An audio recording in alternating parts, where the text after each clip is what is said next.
I stood at the altar in borrowed silk, my hands trembling as the Alpha King's silver eyes met mine across the cathedral. This was supposed to be a charade, a single night playing pretend before he discarded me like every decoy bride before. But when his wolf touched mine, something ignited between us that neither of us could control. The bond wrapped around my soul like chains of fire, and suddenly I wasn't just a common girl in a crown, I was his mate. The one thing he never wanted. The one thing he could never let go. In that moment, as the court watched and whispered, I knew my life would never be simple again. But I didn't know about the enemies circling his throne, or the price we'd both pay for a fate neither of us chose. Before we carry on, please hit the subscribe button to make my day, and let me know where you are watching from in the comments. The morning they came for me, I was elbow deep in dishwater at the Copper Kettle Tavern, scrubbing grease from cast iron pans while my fingers pruned and my back ached. Steam rose from the basin in thick clouds that stuck to my skin, making my dark hair cling to my neck in damp tendrils. Outside the kitchen window, the capital city of Stonevale buzzed with unusual energy, the kind that made the hairs on my arms stand up even before I understood why. Elara, you've got visitors. My employer, Marta, called from the front room, her voice pitched high with nerves. That alone should have warned me. Marta had run this tavern for 30 years, and nothing made her nervous. Not drunk soldiers or unpaid tabs, or even the occasional bar fight that left chairs in splinters. I dried my hands on my apron and pushed through the swinging door to find 2 women waiting in the dining area.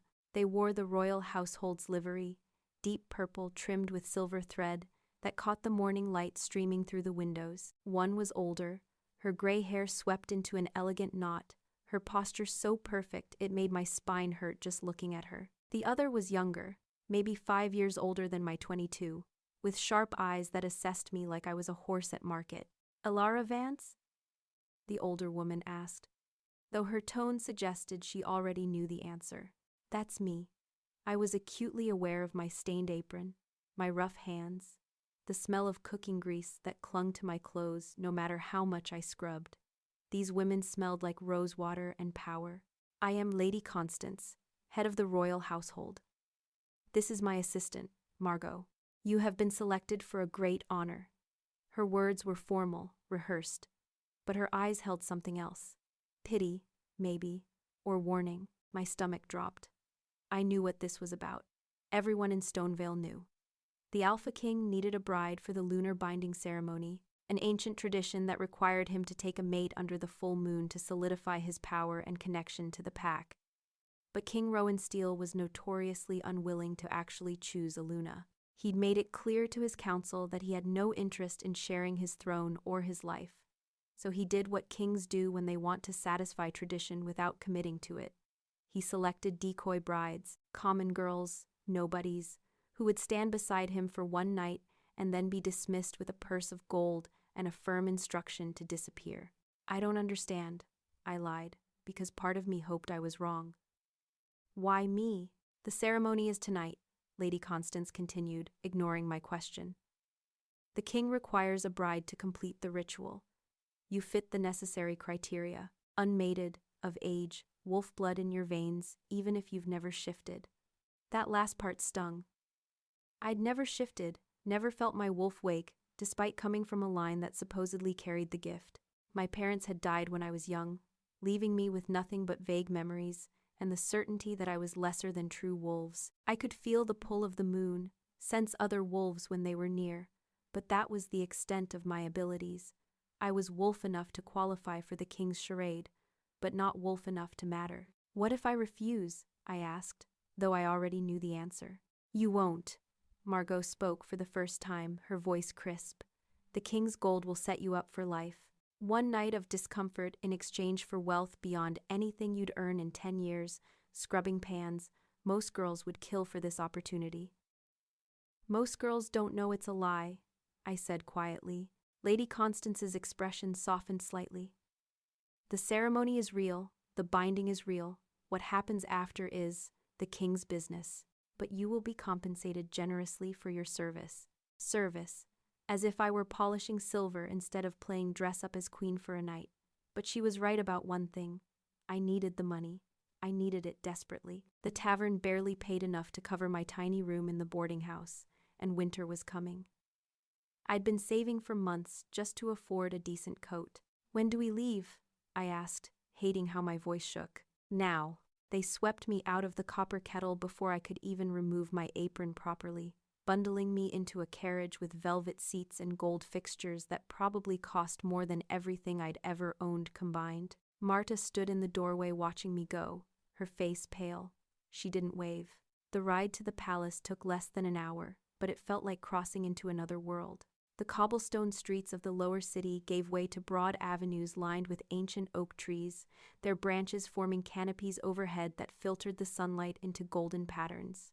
Stone mansions rose on either side, their walls covered in climbing roses and wisteria. I pressed my nose to the carriage window like a child, drinking in details I'd only heard about in stories. The palace itself loomed against the sky, a massive structure of gray stone and soaring towers that seemed to pierce the clouds.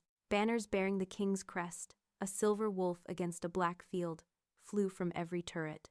Guards in polished armor lined the walls, their faces impassive as our carriage passed through gates thick enough to withstand a siege. Inside, Lady Constance and Margot led me through corridors that seemed to stretch forever, past tapestries depicting ancient battles and portraits of long-dead kings whose eyes seemed to follow my movement. Servants hurried past carrying linens and flowers, their whispers trailing behind them like smoke. I caught fragments. The ceremony. Tonight.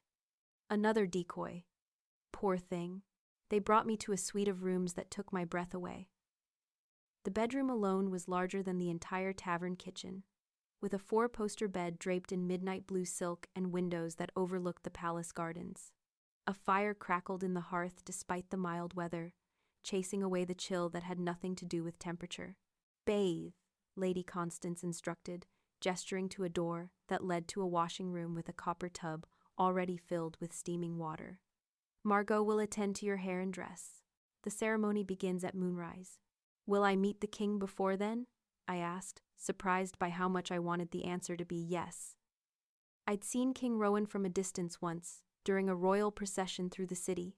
Even from far away, his presence had been magnetic, dangerous, the kind of power that made people step back instinctively.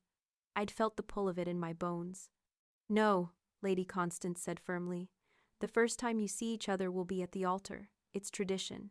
After they left, I sank into the bath and let the hot water ease the perpetual ache in my muscles.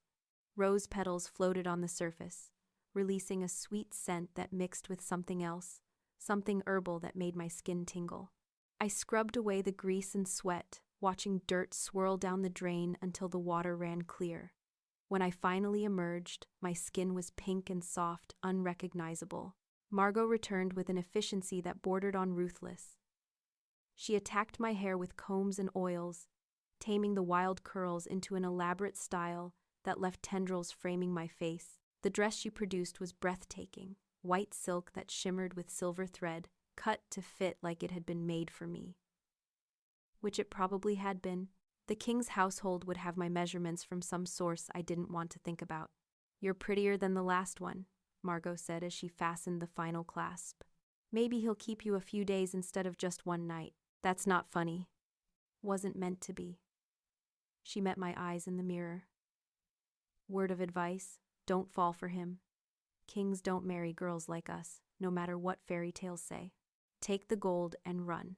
Before I could respond, Lady Constance returned with a delicate crown of silver leaves and moonstone. "It's time." The cathedral was attached to the palace by a covered walkway, its spires reaching toward the darkening sky like prayers carved in stone. Inside, hundreds of candles cast dancing shadows across walls carved with scenes of ancient wolf packs running beneath crescent moons. The pews were filled with nobles in their finest clothes, their faces a mixture of curiosity and barely concealed disdain. They knew what this was. They knew I didn't belong here. Music swelled from an organ somewhere above, a haunting melody that raised goosebumps on my arms. Lady Constance squeezed my shoulder once, a gesture that might have been meant as comfort, then stepped back to let me walk alone. The aisle stretched before me like a challenge.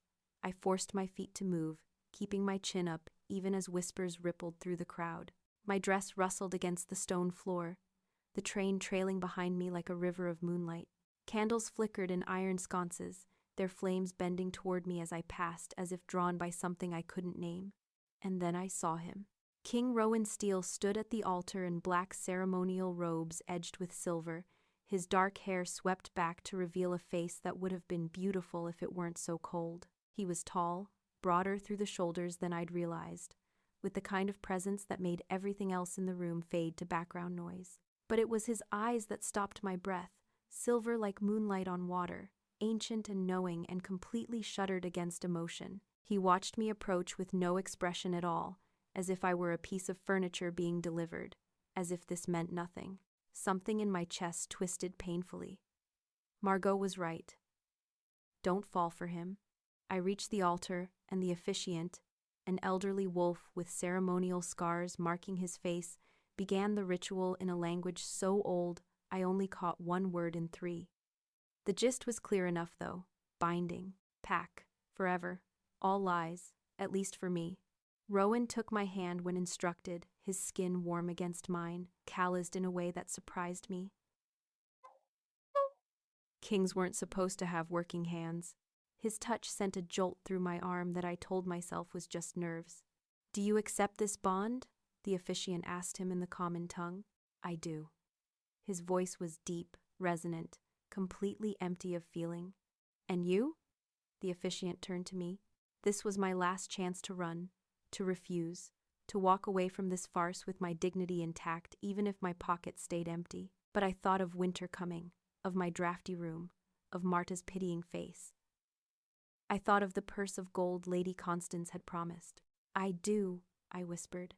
"Then let the wolves bear witness." The officiant produced a silver knife from his robes, and I tensed, but Rowan didn't flinch. He held out his palm, and the old wolf made a quick cut, blood welling dark against his skin. Then the knife turned to me. I offered my hand before I could think better of it. The blade stung, but the cut was shallow, barely more than a scratch. The officiant pressed our bleeding palms together and began to chant. That's when everything went wrong. The moment our blood mixed, power exploded between us like lightning striking the same spot twice. I gasped, feeling something in my chest tear open, something that had been sleeping my entire life suddenly roaring awake. My wolf. She surged forward with violent intensity, howling recognition at the touch of his. Rowan's eyes went wide, genuine shock breaking through his cold mask. His wolf answered mine with a call that vibrated through my bones, and suddenly we weren't two people standing at an altar. We were two halves of something whole, two pieces that fit together so perfectly it hurt. The bond snapped into place like a chain wrapping around my soul, brilliant and burning and completely irreversible. I could feel him inside me, his emotions crashing against mine, confusion, fury, disbelief, and underneath it all, a possessive hunger so fierce it stole my breath. "No," Rowan said out loud, his voice rough. "This isn't possible," but it was happening. Around us, the nobles had gone silent, everyone staring as power crackled visible in the air between our joined hands. The candle flames jumped higher, responding to the surge of wolf magic that filled the cathedral like floodwater. The officiant staggered back, his ancient eyes wide. "True mates," he breathed. "The bond. It's real." Rowan tried to pull his hand away but couldn't. The binding held us locked together. Our wolves tangled so tightly I couldn't tell where I ended, and he began. I felt his heartbeat as clearly as my own, felt the fury and panic rolling through him in waves, felt the exact moment his wolf made a decision his human half rejected. "Mine," his wolf snarled through the bond. "Ours." I didn't know if I said the words out loud or if he just heard them through the connection, but his face went hard as stone. His hand tightened on mine, not gently, and when he spoke, his voice carried to every corner of the cathedral. "It seems the goddess has played a trick tonight," he said, and beneath the formal words I felt his rage like hot coals. "The bond is sealed, the ceremony is complete." The officiant finished the ritual in a daze, his hands shaking as he placed the Luna's crown on my head. It settled like a weight I wasn't prepared to carry, silver and moonstones that caught the candlelight and threw it back in fractured patterns. When it was done, Rowan finally released my hand. The absence of his touch felt wrong, like missing a limb.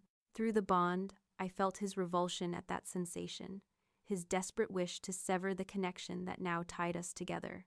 "Smile," he murmured under his breath, leaning close enough that only I could hear. "You've just become queen. Try to look less terrified."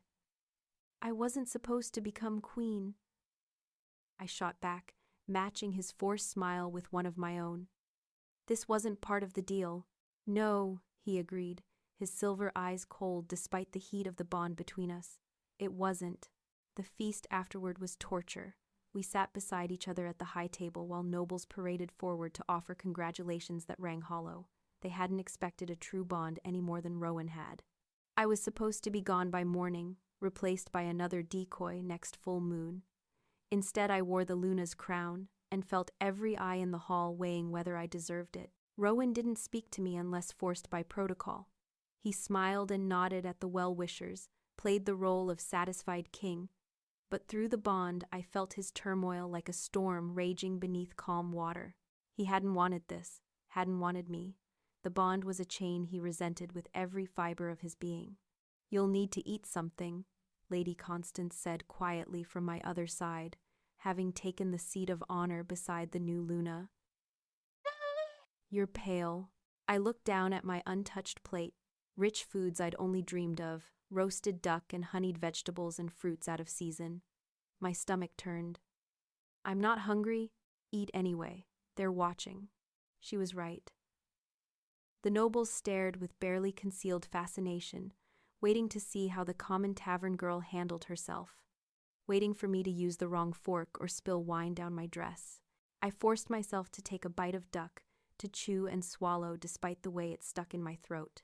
Music started, a quartet of strings playing something light and courtly. Couples took to the floor in practiced waltzes, their movements fluid as water. Rowan stood and offered his hand with all the warmth of a man facing execution. "We have to dance," he said, not an invitation, an order. I let him lead me to the floor, hyper-aware of how my hand felt in his, the bond thrumming like a plucked string every time his skin touched mine. He positioned us with mechanical precision, one hand at my waist, the other holding mine aloft. When the dance began, he moved with the kind of grace that came from years of training, and I followed as best I could, grateful that Marta had insisted all her tavern girls learn basic steps for the occasional wedding celebration. "You're better at this than I expected," Rowan said after a moment, his voice pitched low. "You mean for a common girl?" I met his eyes, refusing to look away. "I had a good teacher. I meant no insult, didn't you?" The bond carried truths that words could hide. I felt his disdain, his resentment, the way he categorized me as an inconvenience to be managed. His jaw tightened.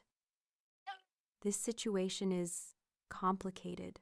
That's one word for it." We spun through a turn and I stumbled slightly, but his arm tightened, keeping me steady.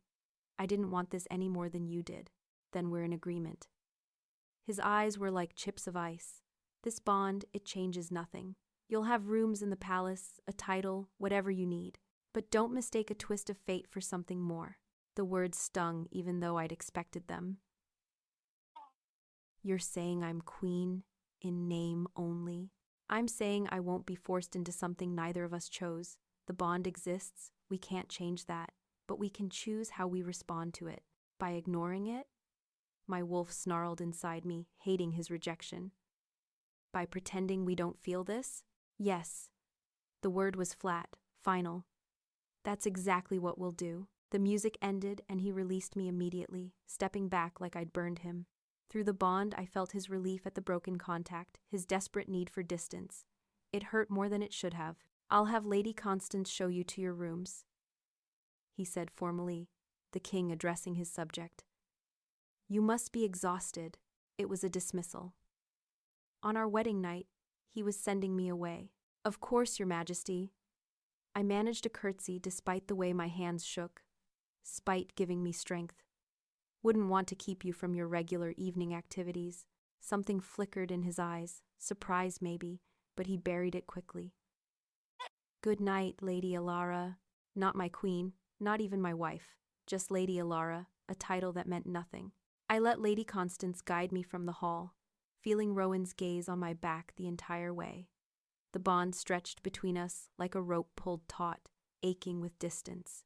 The Luna's chambers were somehow even more opulent than the rooms I'd prepared in that morning. Everything was silk and velvet in shades of cream and gold, with a bed large enough for 4 people and windows that overlooked the moonlit gardens. A fire roared in the hearth, casting dancing shadows across oil paintings of previous Lunas, who stared down at me with expressions ranging from serene to severe. "You did well tonight," Lady Constance said as she helped me out of the wedding dress.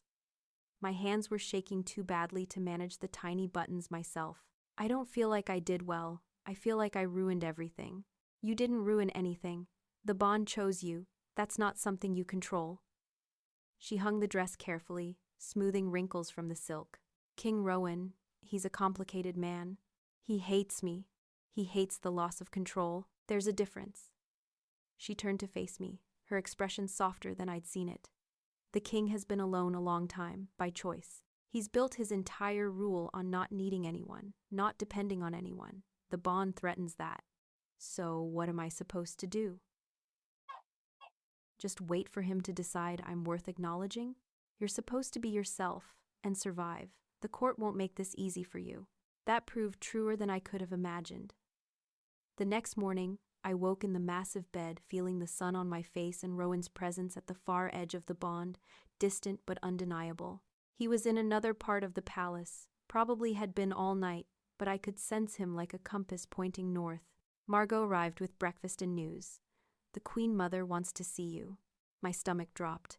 Queen Lyanna, Rowan's mother, was legendary for her iron will and sharp tongue. She'd ruled as regent when Rowan was young and still held tremendous influence over the court. I'd hoped to avoid her as long as possible. "When?" I asked, picking at the fruit and pastries Margot had brought. "An hour. I'll help you dress." She chose a gown of deep blue, simpler than the wedding dress, but still far finer than anything I'd worn before. The crown stayed in its case. Apparently I only wore that for formal occasions. Queen Lyanna received me in her private solar, a room filled with afternoon light and the scent of roses from the garden below. She sat in a high-backed chair that might as well have been a throne, her silver hair arranged in an elaborate style that had been popular decades ago. Her eyes, the same shade as Rowan's, assessed me with the thoroughness of a general evaluating enemy troops. "So you're the tavern girl my son accidentally bound himself to," she said without preamble. "Sit." I sat in the chair across from her, keeping my spine straight. "Your Majesty, how much did they pay you to play decoy?" The blunt question caught me off guard. 500 gold pieces. More than I would have offered, but less than you're worth now." She poured tea from a silver service, handing me a cup that trembled in my grip. "I suppose you think you've won some great prize." "I don't think I've won anything. I didn't ask for this bond." "No, I don't imagine you did. My son has made himself quite unmarriageable with his attitude." She sipped her own tea, watching me over the rim. "But here we are. You're Luna, whether any of us like it or not, and I need to know if you'll survive what comes next." "What comes next?" "The court will test you.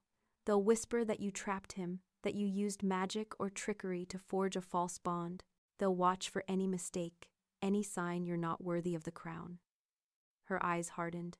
"And there are those who would prefer Rowan unmated, easier to control. Who? Several noble families who've been angling to put their daughters on the throne. Lord Garrett's family especially. They've been trying to match Rowan with Lady Seraphina for years." She set down her cup with a decisive click. "You've made powerful enemies just by existing. I don't know how to fight people like that." "Then learn, quickly." She stood, signaling the audience was over. "I'm not saying this to frighten you, girl. I'm saying it because despite everything, the bond chose you for a reason. My son may be too stubborn to see it, but I'm not. So prove me right, or get out of the way." I left the solar with my head spinning and my hands still shaking. The palace suddenly felt like a labyrinth designed to swallow me whole, every corridor hiding dangers I didn't know how to name. I spent the rest of the day exploring my new prison. The Luna's chambers connected to a private library, a bathing room with a pool instead of a tub, and a sitting room where I was apparently supposed to receive guests. Servants came and went, bringing meals I barely touched, offering to help with tasks I didn't have. They were polite but distant, clearly unsure how to treat a queen who'd been a dishwasher yesterday. Through the bond, I tracked Rowan's movements across the palace. He was in meetings most of the day, his emotions carefully locked down but occasionally flaring with frustration or anger. He never came near my rooms, never sent a message. It was like I'd ceased to exist the moment he'd walked away from the dance floor. As evening approached, Lady Constance appeared with another gown. Dinner in the great hall. All the nobles will be there. Can't I eat here? You're the Luna, you eat with the court. Her tone left no room for argument. The great hall was even more intimidating than the cathedral. A vast space with vaulted ceilings held up by carved pillars and walls hung with battle standards from 100 past victories. Long tables ran the length of the room, filled with nobles in their finest clothes, and at the far end, elevated on a dais, sat the royal table. Rowan was already there, dressed in black and silver, talking quietly with a beautiful woman I recognized from court gossip. Lady Seraphina Garrett, daughter of one of the most powerful families in the kingdom, with golden hair and a face like a painted doll. She touched Rowan's arm as she spoke, leaning close, and through the bond I felt his. Nothing. No attraction, no interest, but also no rejection. Jealousy burned through me like acid. I had no right to feel it, not when Rowan had made his feelings about our bond clear. But my wolf didn't care about logic. She saw another female touching our mate and wanted blood. I forced myself to walk to the high table, to take the empty seat on Rowan's other side. He glanced at me briefly, his expression neutral. You look well. Thank you. I kept my voice equally bland. I hope I'm not interrupting. Not at all, Lady Seraphina said sweetly, though her eyes held daggers. We were just discussing the upcoming hunt. Do you ride, Lady Elara? I'd never been on a horse in my life. Not often. Pity. It's such a useful skill for a Luna. The implication was clear. You don't belong here. Dinner was an ordeal. Nobles came to the high table in waves, ostensibly to congratulate Rowan but really to get a close look at me. They smiled with their mouths, while their eyes calculated, measured, judged. Lady Seraphina held court from her position, clearly comfortable in a role she'd expected to fill herself. Halfway through the meal, Lord Garrett himself approached, a bull of a man with a red face and rings on every finger. Your Majesty, my congratulations on your unexpected bonding. Thank you, Lord Garrett. Rowan's voice gave nothing away. One wonders, though, Garrett continued, his gaze sliding to me, how such a bond could form with someone so removed from pack life. Unless perhaps there were influences at work. My cheeks burned. He was accusing me of using magic to trap Rowan. Around us, nobles leaned closer to hear the king's response. Are you questioning the lunar binding ritual, Lord Garrett? Rowan's tone dropped to something dangerous. Because that sounds dangerously close to heresy. Garrett paled slightly. Of course not, Your Majesty. I simply meant that it's unusual. A king and a common girl. The moon doesn't care about pedigree. Rowan's hand found mine under the table, his grip firm. Through the bond I felt his spike of anger, not at me but at Garrett's disrespect. My Luna is chosen by forces greater than mortal preference. Or did you forget your theology? No, Your Majesty. Garrett bowed stiffly and retreated, but the damage was done. Everyone had heard the accusation. Everyone would be whispering about it by morning. When Rowan released my hand, I felt the loss like cold water. He defended me, but only because Garrett had challenged the ritual itself, not because he actually wanted me beside him. You didn't have to do that, I said quietly. He was out of line.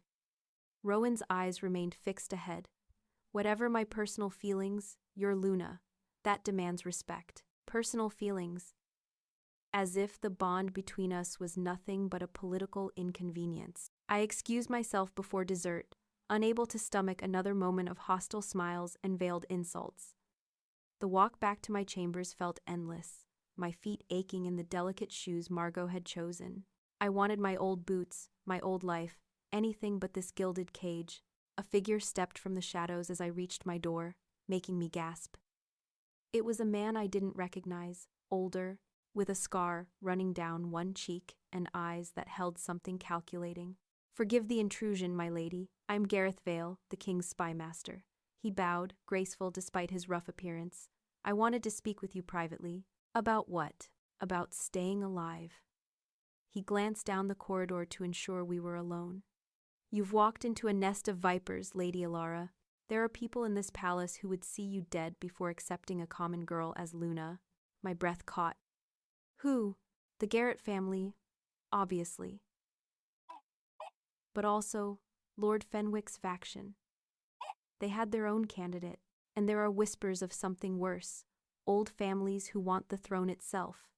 He stepped closer, his voice dropping. "I've served the crown for 20 years. I'm telling you this because the king won't. He's too proud to admit his Luna is in danger." "Why are you helping me?" "Because a divided throne benefits our enemies. And because, frankly, I like underdogs." A slight smile crossed his scarred face. "The bond chose you for a reason. Maybe you should find out why before someone decides you're not worth the trouble." He melted back into the shadows before I could respond, leaving me shaking in the empty corridor. Somewhere across the palace, through the bond, I felt Rowan's presence. Still at dinner, still surrounded by nobles who smiled while planning the next political move. I was so far out of my depth I couldn't see the surface. That night, I dreamed of running through moonlit forests, my wolf finally free after years of sleeping. In the dream, I wasn't alone. A massive silver wolf ran beside me, his presence warm and solid and right. We moved through the trees like water, perfectly synchronized, and when we stopped in a clearing bathed in moonlight, he nuzzled against me with something like affection. I woke gasping, the dream so vivid I could still smell pine needles and earth. Through the bond, Rowan's emotions flickered. He'd felt the dream too. Our wolves had connected while we slept, sharing the vision despite the distance between us. For a moment, I felt his confusion, his reluctant wonder. Then his walls slammed back into place, shutting me out so completely I might have imagined the whole thing. The days that followed established a painful routine. I attended court functions because I had no choice, sitting beside Rowan at dinners and ceremonies while nobles whispered, and Lady Seraphina smiled her poisonous smiles. Rowan was unfailingly polite, treating me with the courtesy owed to any stranger. He never touched me unless protocol demanded it, never sought me out privately, never acknowledged the bond that hummed between us like a living thing. But through that bond, I felt everything he tried to hide. The way his wolf paced restlessly, wanting to go to me. The moments of longing he buried under layers of cold logic. The fury he felt when others disrespected me, even as he maintained his own distance. Lady Constance became my unlikely ally, teaching me court etiquette and the complex web of noble relationships. Margot showed me which servants could be trusted, and which reported to various noble houses. Even Queen Lyanna offered occasional advice, though it always came wrapped in criticism. But it was Gareth Vale who truly became my guide to survival. He appeared at odd moments, in shadowed corridors or empty gardens, bringing information about threats I hadn't known existed. Lord Fenwick's family had ties to a neighboring kingdom that coveted our territory. The Garrett family was quietly accumulating support for a challenge to Rowan's decisions, and there were whispers of something called the Old Circle, nobles who believed in blood purity and saw my common heritage as pollution of the royal line. "You need to learn to defend yourself," Gareth said one morning, finding me in the palace gardens where I'd gone to escape the suffocating atmosphere inside. "Not just politically, physically. I'm not a warrior." "No, but you're a wolf, or you could be, if you learned to shift." He cocked his head. "Your wolf woke during the bonding. I saw the power surge. She's there, you just don't know how to reach her. I've tried my whole life. You tried alone. Now you have a mate bond. That changes things." He pulled out a small leather journal, pressing it into my hands. "It's a guide to wolf training written by an old friend, and tomorrow night, meet me in the East Gardens after moonrise. It's time you stopped being helpless." I wanted to argue that I wasn't helpless, but we both knew it would be a lie. That evening, another formal dinner stretched endlessly. Rowan sat beside me as always, close enough to touch but distant as the moon. Lady Seraphina held forth about some party her family was planning, her hand resting on Rowan's arm more often than necessary. You simply must attend, Your Majesty, she purred. It's been tradition for a century. Perhaps, Rowan said noncommittally, and I felt his irritation through the bond. Not at Seraphina's touch, but at the expectation that he perform according to tradition. Lady Elara should come too, Seraphina added, her smile sharp as broken glass. It would be educational for her to see how proper pack celebrations are conducted. The insult was barely veiled. Before I could respond, a servant appeared at Rowan's elbow, whispering urgently. The king's expression darkened, and he stood abruptly. Excuse me, there's a matter that requires my attention. He left without a glance at me, striding from the hall with the servant hurrying to keep pace. Through the bond, I felt a spike of anger, then concern. Something was wrong. Seraphina watched him go with calculating eyes. How difficult it must be, being bonded to a king who has so many responsibilities. One could feel quite neglected. One could, I agreed, meeting her gaze steadily. Or one could understand that ruling a kingdom requires sacrifice. I imagine that's a concept foreign to someone who's never had responsibilities beyond choosing which gown to wear. Her smile froze. Around us, nobles who'd been listening tried to hide their shock. I'd just insulted one of the most powerful women at court, and judging by the fury in Seraphina's eyes, I'd made an enemy for life. How quaint, she said, her voice dripping venom. The tavern girl has claws. Let's hope they're sharp enough for what's coming. She swept away, leaving me shaking with adrenaline and regret. Lady Constance appeared at my side almost immediately. That was either very brave or very stupid, she murmured. Probably stupid. I watched Seraphina gather her supporters with sharp gestures. But I'm tired of being talked down to. Understandable, but you just challenged a viper. They don't forget. She guided me from the hall before I could do more damage.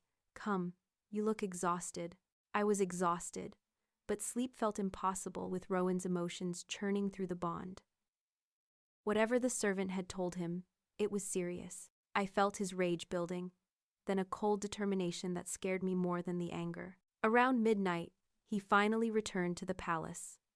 I felt him getting closer, his presence intensifying as he approached. For a wild moment, I thought he might actually come to my rooms. The bond pulled tight between us, aching with proximity. Then he stopped. Through the connection, I felt him standing somewhere nearby, wrestling with himself. His wolf wanted to come to me, to seek comfort in the mate bond, but his human pride wouldn't allow it. After several long minutes, he turned away. His presence faded as he retreated to his own chambers, leaving me alone with the echo of what might have been. I couldn't take it anymore. I threw on a robe and slipped into the corridor, following the bond like a thread through the darkness. Guards nodded as I passed, clearly used to wolves moving through the palace at night. I found Rowan's chambers at the end of the royal wing, massive doors carved with running wolves. I knocked before I could talk myself out of it. Silence. Then footsteps, and the door opened to reveal Rowan still dressed in his dinner clothes, his hair disheveled like he'd been running his hands through it. His silver eyes widened slightly when he saw me. Elara, it's late. I felt you earlier. Something's wrong. I wrapped my arms around myself, suddenly aware of how thin my nightclothes were. Through the bond, I mean. You were angry. That's not your concern, isn't it? We're bound together whether you like it or not. Your emotions are my emotions now. I stepped closer, driven by instinct I didn't understand. What happened? For a moment, I thought he'd send me away. Then his shoulders sagged slightly, and he stepped back, allowing me to enter. His chambers were surprisingly sparse for a king, dominated by a massive desk covered in papers and maps. A fire burned low in the hearth, casting shadows across walls lined with books instead of tapestries. It felt more like a war room than a bedroom. There was an attack on one of our border patrols, he said finally, moving to pour himself a drink from a crystal decanter. 3 guards dead, 2 missing.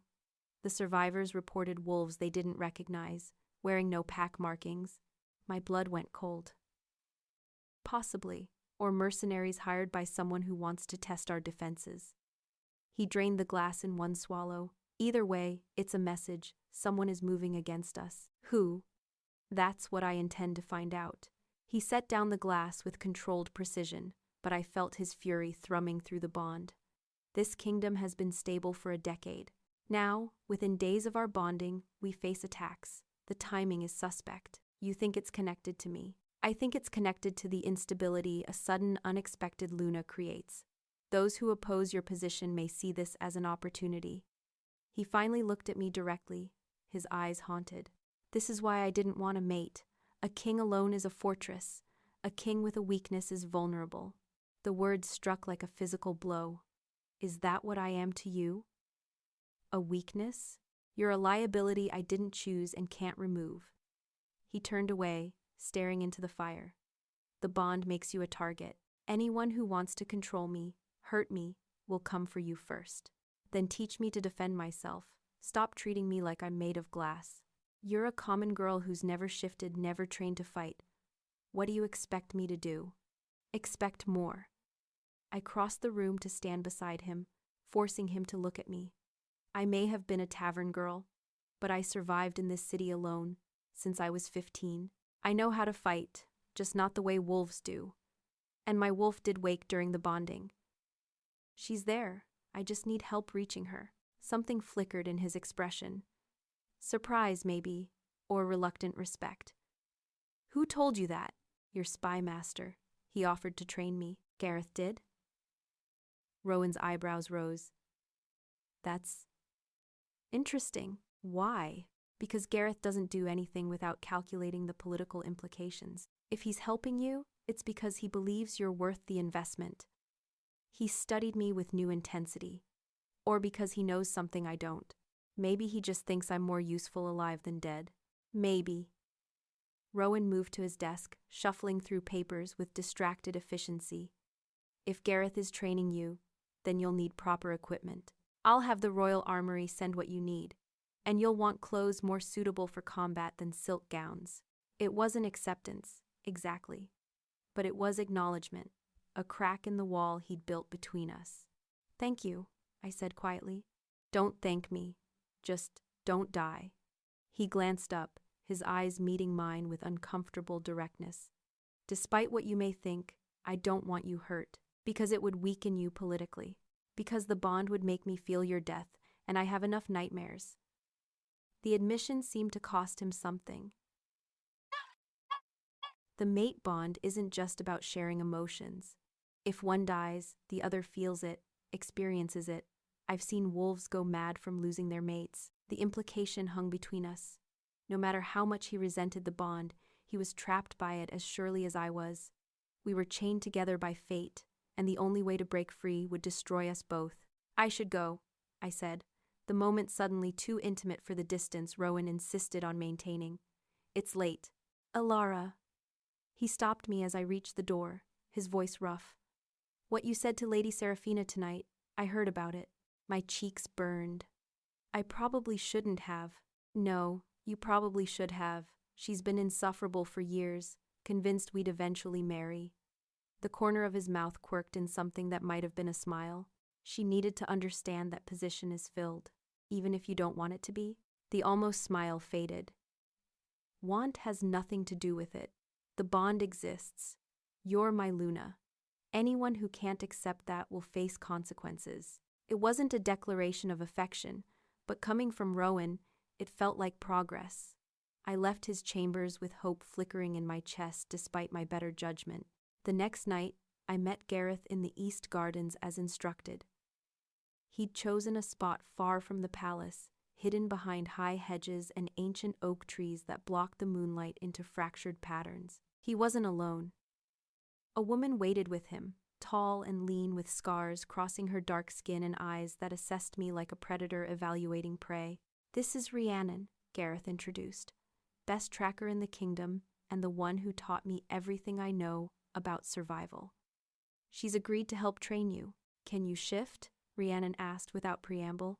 No, I've never been able to, but your wolf is present. I can smell her. Rhiannon circled me slowly, her movements predatory.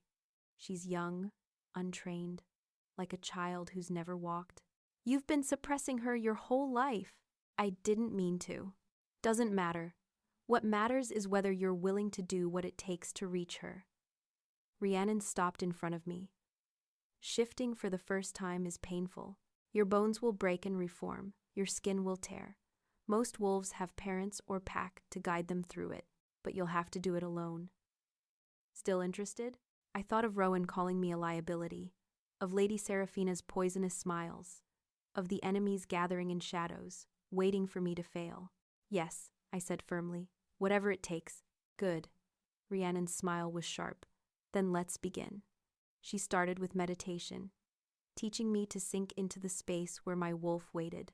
It felt ridiculous at first, sitting cross-legged on damp grass while Rhiannon spoke in a low voice about feeling the moon's pull and listening to instinct. But gradually, I felt something respond, a presence in my mind that was me but also separate, ancient and wild. There, Rhiannon said softly. You feel her? I nodded, not trusting my voice. The wolf stirred, curious about this attention after years of being ignored. Good. Now comes the hard part. You need to invite her forward, but you also need to stay in control. A first shift without guidance can be dangerous. The wolf might take over completely. She knelt beside me. Focus on the bond with your mate. Use it as an anchor. I reached through the bond, feeling Rowan's presence distant but steady. He was in a council meeting, focused on kingdom business, but when I touched the connection, his attention sharpened. Through the link, I felt his surprise, then wary concern. Elara? His voice in my mind was startling, intimate in a way his physical presence never was. What are you doing? Trying to shift, I thought back. Gareth's friend is helping me. A pause. Then, be careful. First shifts are unpredictable. The fact that he cared enough to warn me loosened something in my chest. I used that feeling, the fragile thread of connection between us, as the anchor Rhiannon had described. Then I reached for my wolf. Pain exploded through my body like lightning. Every bone seemed to shatter at once, reforming into shapes that felt wrong and right simultaneously. My skin burned, itching as fur erupted across my arms and legs. I screamed, the sound morphing into a howl halfway through. Through the bond, I felt Rowan's alarm spike. He stood abruptly, his meeting forgotten. I'm fine. I managed to think at him, though fine was a generous description. This is normal. It doesn't feel normal. His fear for me bled through the connection, raw and undeniable. Then my human thoughts scattered as the wolf surged forward completely. I fell to all fours, my hands, paws now, hitting the grass. The world exploded into sensation, scents I'd never noticed, sounds too subtle for human ears. I could smell Rhiannon and Gareth, their individual scents as distinct as faces, could hear small creatures moving in the underbrush 30 feet away, could feel the moon's pull like a physical touch. My wolf was smaller than I'd expected, gray with black markings along my back, not impressive compared to the massive warriors I'd seen, but quick and graceful. Well done, Rhiannon said, and I heard pride in her voice. Your wolf is beautiful. How does it feel?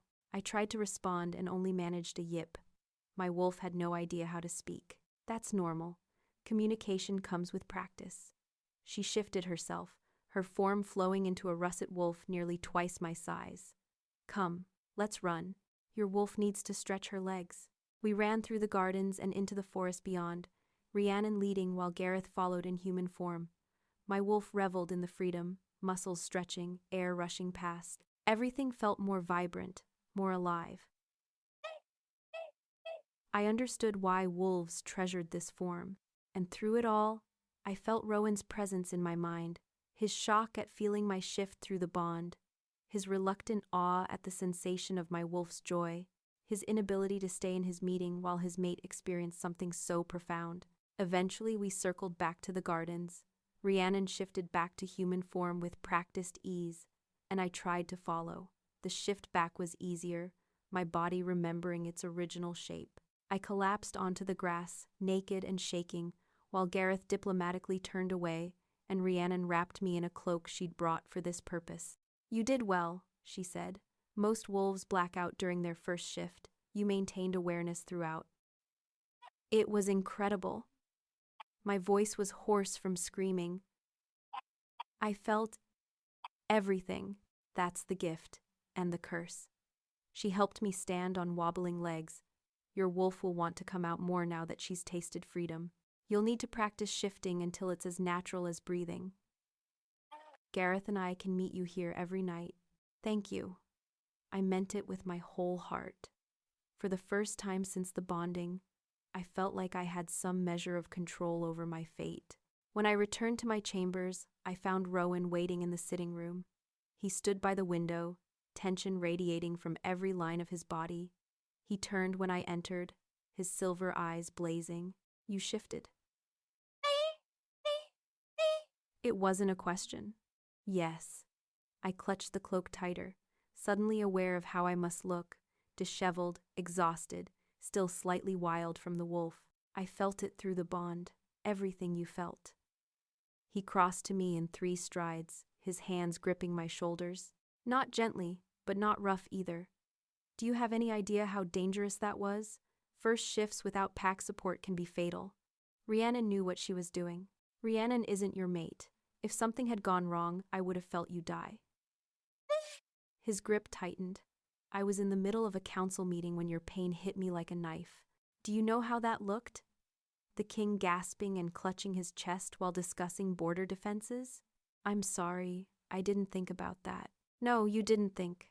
But beneath the anger, I felt his relief through the bond, relief that I was whole and safe. His wolf pushed against his control, wanting to check me over, to reassure himself that his mate was unharmed. You're contradicting yourself, I said quietly. You tell me I'm a liability who needs to learn to defend herself. Then you're angry when I do exactly that. His jaw clenched. I'm angry because feeling you in pain while being unable to help was difficult. You mean it hurt? Yes. The admission seemed dragged from him. It hurt. The bond makes me vulnerable to your pain, your fear. This is why I didn't want a mate. Well, you have one now. I met his eyes steadily. And I'm not going to stay helpless just to make you more comfortable. If I'm going to survive your court, I need to be strong. That means training. That means risking things. He stared at me for a long moment, emotions warring across his face. Finally, he released my shoulders and stepped back. You're right. I can't ask you to stay defenseless while surrounding you with enemies. So you'll support my training? I'll tolerate it. There's a difference. He moved toward the door, then paused. Your wolf. She's gray. I saw her through the bond. Yes, she's beautiful. The compliment sounded like it cost him something. My wolf wants to run with her. Hope flared in my chest. Then maybe he should. Maybe. He left without another word, but through the bond, I felt his conflict. His wolf was pushing harder against his control, demanding time with its mate. How long could Rowan keep denying something so fundamental? The days began to blur together in a strange new rhythm. I spent my mornings learning court politics from Lady Constance, navigating the complex web of noble relationships and ancient grudges. Afternoons meant formal duties, sitting beside Rowan at councils and ceremonies, playing the role of Luna while nobles whispered and Seraphina shot poisonous glances, but the nights belonged to my training. Rhiannon pushed me relentlessly, teaching me to shift faster, to fight in wolf form, to use my smaller size as an advantage. Gareth trained me in human combat, showing me how to use daggers and where to strike to disable a larger opponent. I learned to move through shadows, to read a room for dangers, to trust my instincts, and slowly I began to change. The softness of my tavern life burned away, replaced by lean muscle and quick reflexes. I moved through the palace with growing confidence, meeting noble stares without flinching. When Lady Fenwick made a cutting remark about my common origins, I smiled sweetly and reminded her that the moon cared nothing for pedigree. When Lord Garrett tried to corner me alone in a corridor, I let my wolf flash in my eyes until he stepped back. Rowan noticed the changes. Through the bond, I felt his surprise, then grudging approval. He still kept his distance, still maintained the wall between us.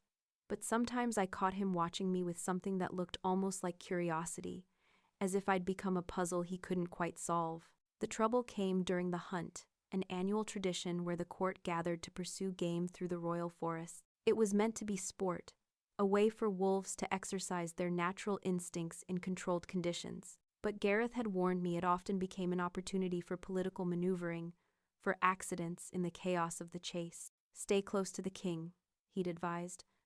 Don't let anyone separate you from the main pack. But staying close to Rowan proved difficult.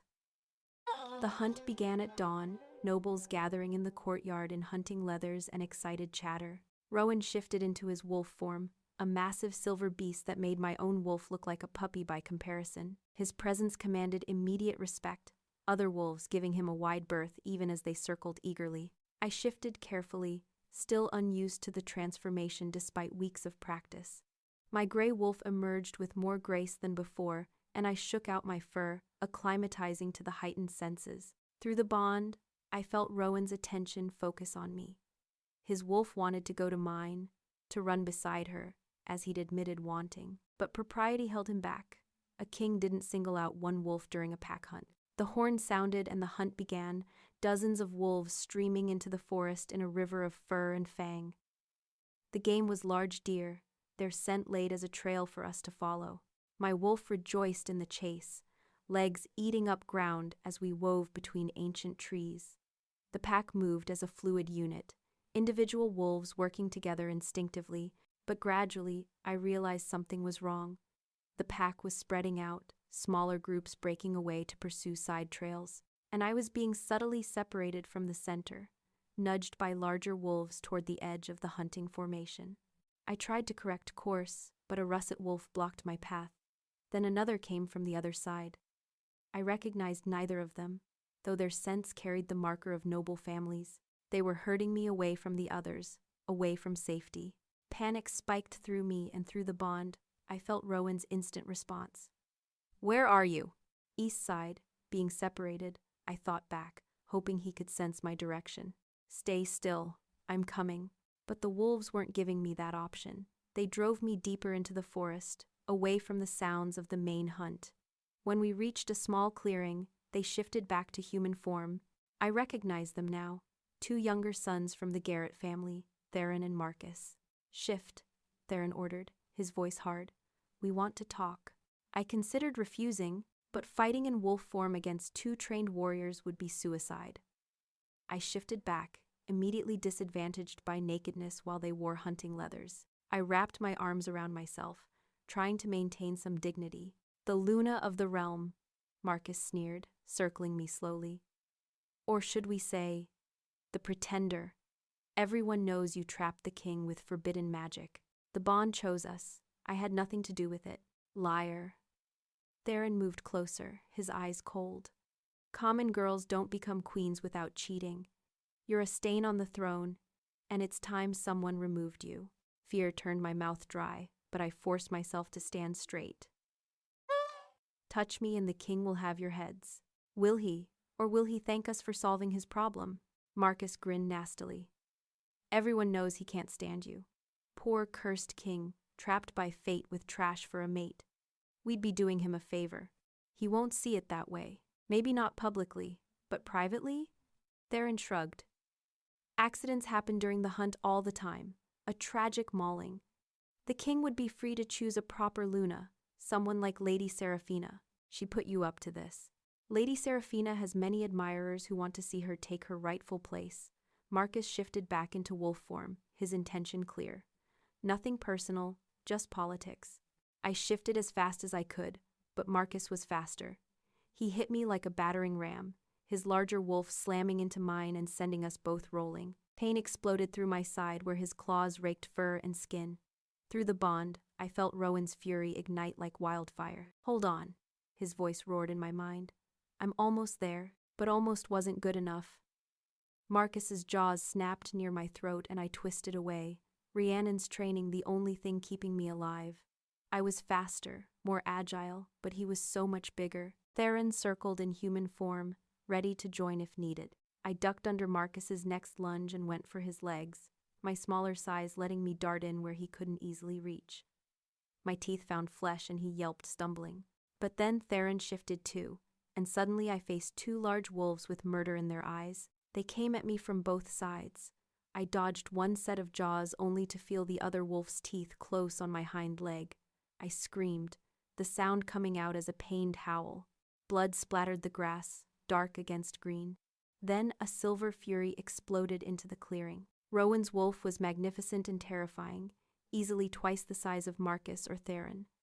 He hit Marcus with the force of an avalanche, jaws closing on the other wolf's neck and shaking once violently. Marcus went limp, and Rowan threw him aside like a broken doll, already turning toward Theron. Theron tried to run. He didn't make it 5 feet before Rowan brought him down, claws ripping through fur to flesh beneath. The sounds were horrible, wet and tearing. Theron's howls cut off abruptly. I lay in the grass, my injured leg throbbing, watching as Rowan ensured both wolves wouldn't be getting up again. He didn't kill them outright, but they'd be scarred for life assuming they survived. When he was done, he shifted back to human form.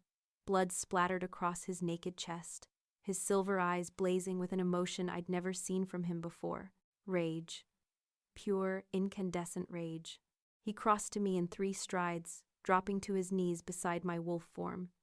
His hands, still trembling with violence, touched my injured leg with unexpected gentleness. "Shift back," he said, his voice rough. "I need to see how bad it is." I shifted, gasping as the transformation pulled at my wounds. In human form, the damage looked worse. Deep gashes that bled freely down my calf. Rowan's jaw clenched, and through the bond, I felt his wolf howling for blood. "They'll pay for this," he said quietly, the words somehow more threatening than shouting would have been. "They'll all pay." "Rowan," my voice came out weak. "Seraphina," they said. She was behind it. "I know." He gathered me into his arms with surprising care, cradling me against his chest. "Hold on, we're going back to the palace. Your clothes." "I don't care about clothes."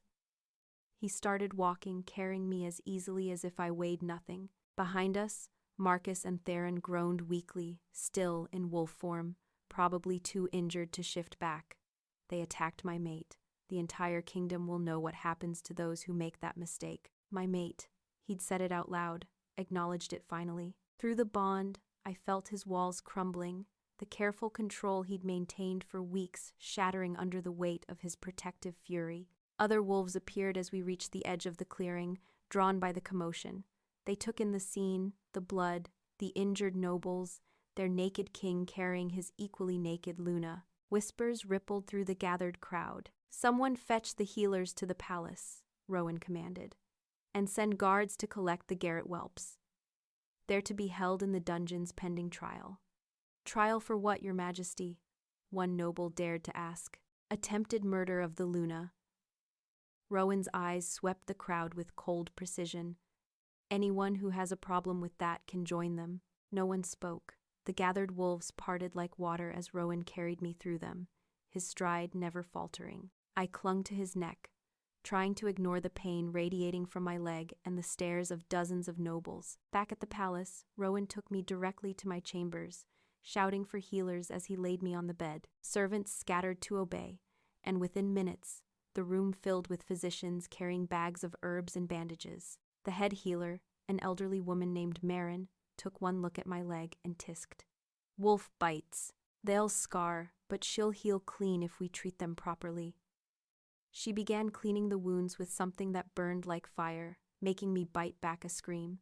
Rowan stayed beside the bed the entire time, still naked, still covered in blood, holding my hand with a grip that bordered on painful.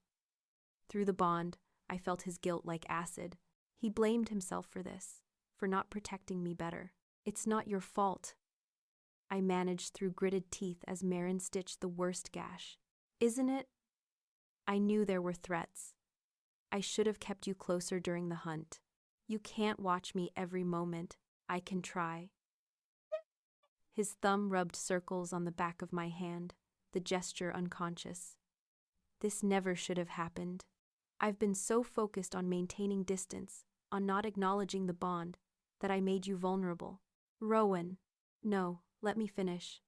He met my eyes, and in them, I saw something I'd never seen before: fear. "When I felt your pain through the bond, when I realized what was happening, for a moment, I thought I might lose you." and the idea of that was unbearable. My breath caught. But you don't want me. I don't want the loss of control.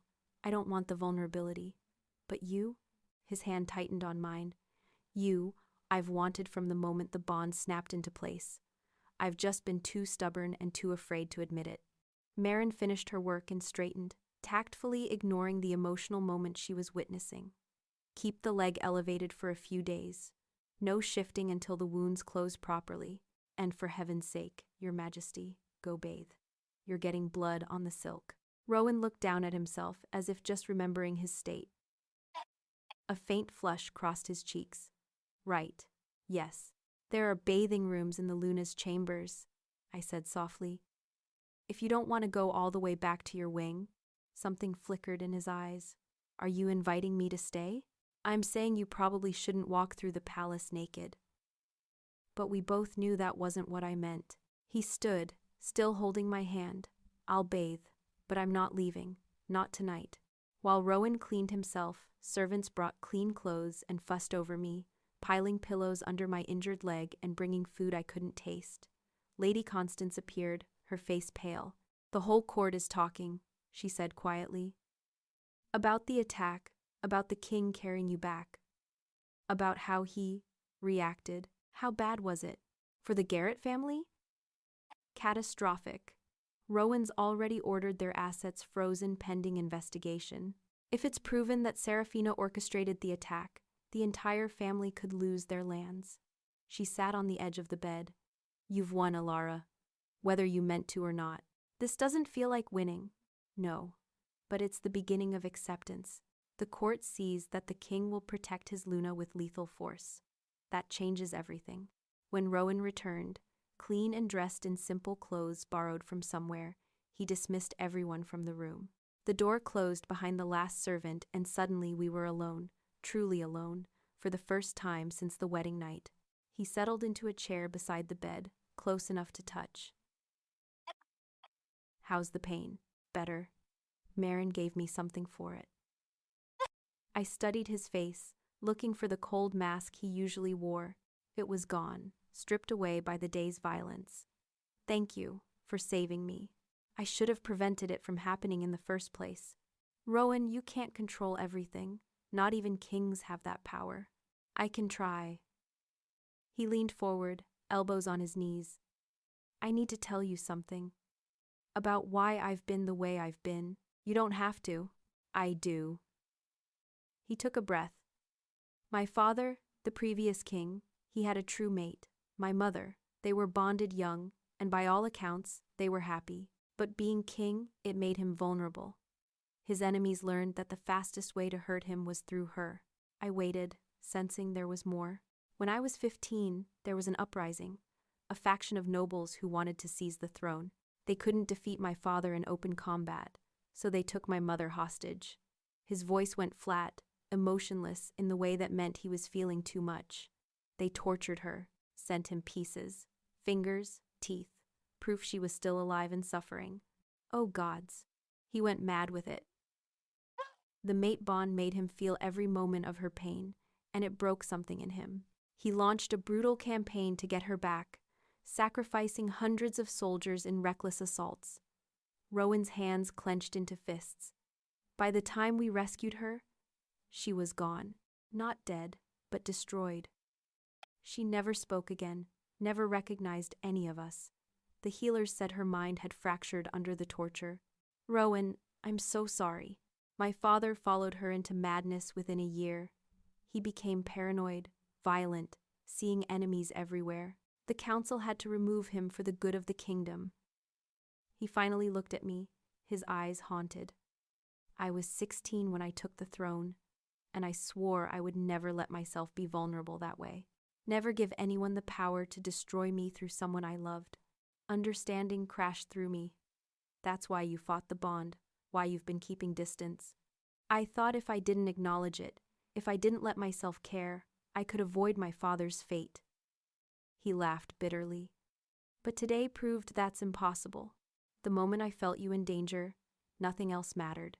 Not the throne, not my carefully maintained control. Just getting to you. So what now? Now I stopped lying to myself. He reached for my hand, lacing our fingers together. The bond exists whether I want it to or not. You're my mate, and pretending otherwise only makes us both miserable and you less safe. Are you saying you want to try? Really try? I'm saying I want to stop fighting something that might be the best thing that's ever happened to me, even if it terrifies me. His thumb traced patterns on my palm. I can't promise I won't be difficult. I've spent years building walls, and they don't come down overnight. But I can promise to try. Tears pricked my eyes. That's all I wanted, just a chance. Then you have it. He leaned forward, his free hand coming up to cup my face. And I have a confession. My wolf has been driving me insane, demanding I claim you properly. He doesn't care about my fears or political strategy. He just knows you're ours. What does claiming properly mean? It means this. He closed the distance between us, his lips finding mine in a kiss that sent electricity through the bond. It was nothing like the chaste brush of lips at our wedding ceremony. This was heat and hunger, weeks of denial breaking like a dam. His hand tangled in my hair, angling my head to deepen the kiss, and I melted into it. Into him. When we finally broke apart, both breathing hard, his eyes had gone silver, his wolf rising to the surface. Tell me to stop if you're not ready. The wounds, your leg, the wounds are healing, and I'm ready. I pulled him back down. I've been ready since the moment the bond snapped into place. He was careful with me despite the hunger I felt through the bond, mindful of my injured leg as he stretched out beside me on the massive bed.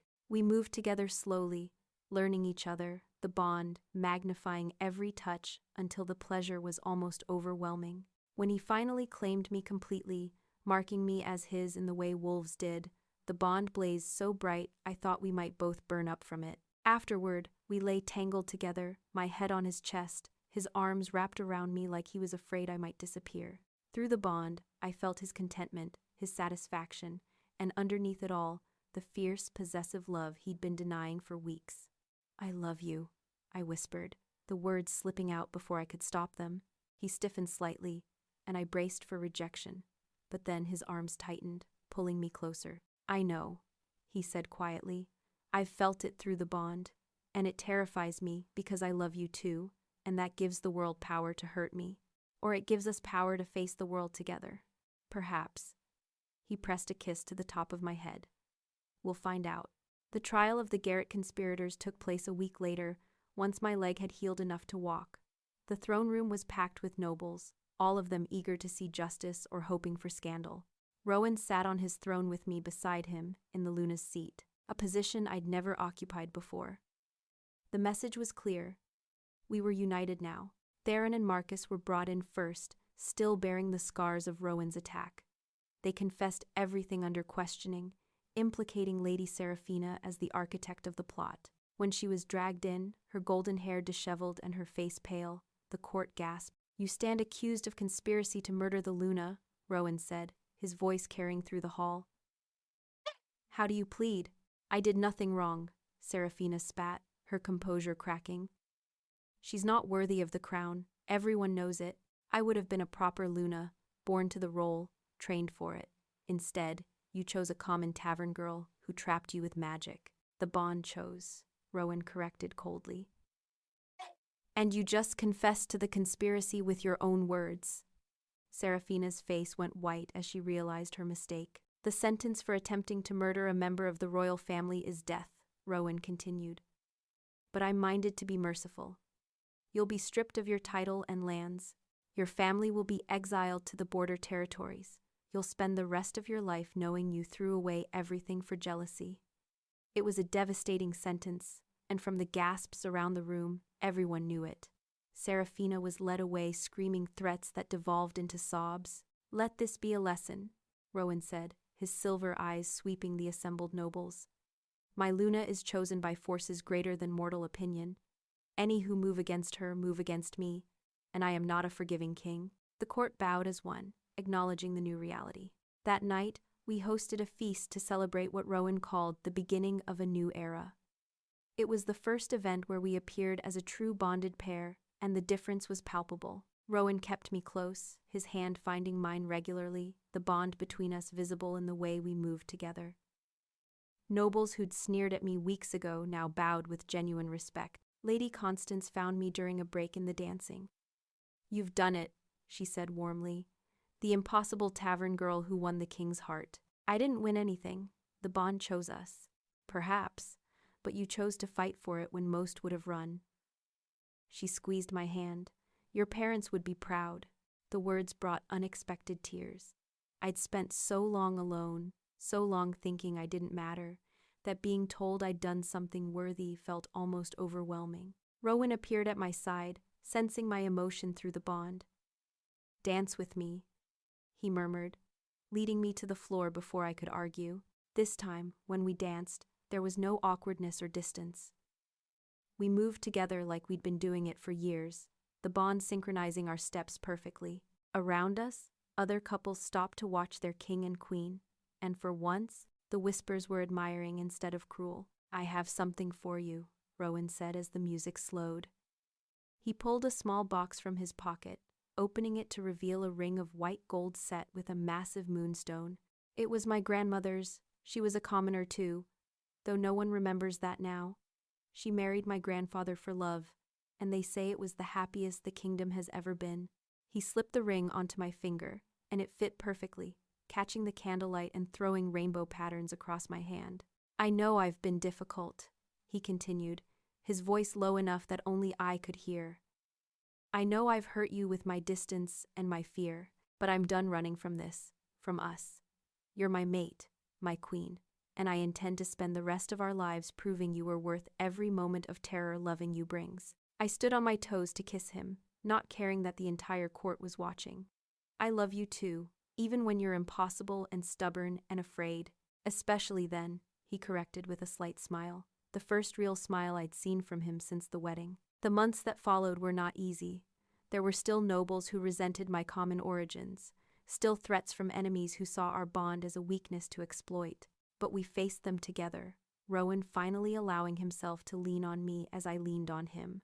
I continued training with Rhiannon and Gareth, growing stronger and more confident in my role, and slowly, the kingdom began to accept what the moon had known from the beginning, that we belonged together.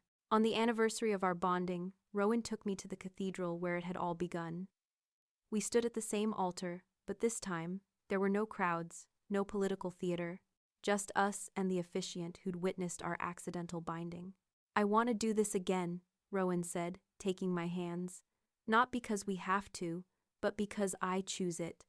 I choose you, Elara, every day for the rest of our lives." Tears streamed down my face as we renewed our vows, this time meaning every word. When the officiant pressed our hands together, the bond flared bright as it had that first night, but now it felt like coming home instead of being trapped. "I didn't want a mate," Rowan murmured against my lips, "but I couldn't have asked for a better one, even though I'm common and difficult and stubborn, especially because of that." He pulled me close, and through the bond, I felt his absolute certainty, his love, his commitment. "You were supposed to be a decoy, a one-night charade. Instead, you became everything." "So did you," I whispered back. We stood there in the empty cathedral as moonlight streamed through the stained glass windows, painting us in colors of blue and silver. The Alpha King who'd needed a bride for one night had found the mate he couldn't release, and the common girl who'd expected to be discarded by morning had found a love worth fighting for. Our story had started as a lie, but it had become the truest thing either of us had ever known. And as we walked from the cathedral hand in hand, I knew that whatever came next, whatever enemies or challenges the future held, we would face it together. The bond that had once been a chain had become our greatest strength, because sometimes the things we don't choose end up choosing us for a reason, and sometimes the one night that was supposed to mean nothing becomes everything that matters. The moon had known all along. We just had to learn to trust it.